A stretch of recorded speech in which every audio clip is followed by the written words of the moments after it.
সরকার বদলের সাথে সাথেই যেন বদলে গেল বাংলাদেশের ক্রিকেটের চিত্র। বিস্ময়করভাবে পাকিস্তানের বিপক্ষে ইতিহাস রচনা করল টাইগাররা। নিজেদের ২৪ বছরের টেস্ট ইতিহাসে প্রথমবার পাকিস্তানকে হারালো বাংলাদেশ, সেটাও আবার তাদের দেশেই। চতুর্থ দিন শেষেই প্রশ্ন উঠছিল ১২-১ নাকি ১২-০ থাকবে পাকিস্তানের বিপক্ষে বাংলাদেশের টেস্ট পরিসংখ্যান। কারণ রাওয়ালপিন্ডি টেস্টে তখন চালকের আসনে বাংলাদেশ। পঞ্চম দিনে হারের কোনো শঙ্কাই নেই টাইগারদের।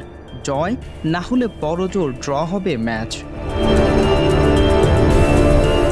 এমন পরিসংখ্যান নিয়ে খেলতে নেমে দিনের শুরুতেই জয়ের আশায় সঞ্চার করে টাইগার বোলাররা চেপে ধরে পাকিস্তানকে। প্রথম সেশনেই তুলে নেয় ৫ উইকেট। মোহাম্মদ রিজওয়ান একাই লড়াই চালিয়ে গেলেও দ্বিতীয় সেশন পার করতে পারেনি। জয়ের জন্য টাইগারদের সামনে লক্ষ্য দাঁড়ায় ২৯ রানের। সেটা পার করতে খুব বেশি কষ্ট হয়নি। প্রথম ইনিংসে অবশ্য ইতিহাস করা ব্যাটিংয়ে জয়ের ভিত করে দিয়েছিলেন মুশফিকুর রহিম। তার ১৯১ রানের ইনিংসে ভর করেই পাকিস্তানের দেওয়া বড় লক্ষ্য পার করে ১১৭ রানের লিড দেয় বাংলাদেশ, যেটা পার করতেই হিমশিম খায় বাবর রিজওয়ানরা। নাজমুল সাগর, স্পোর্টস মিরর।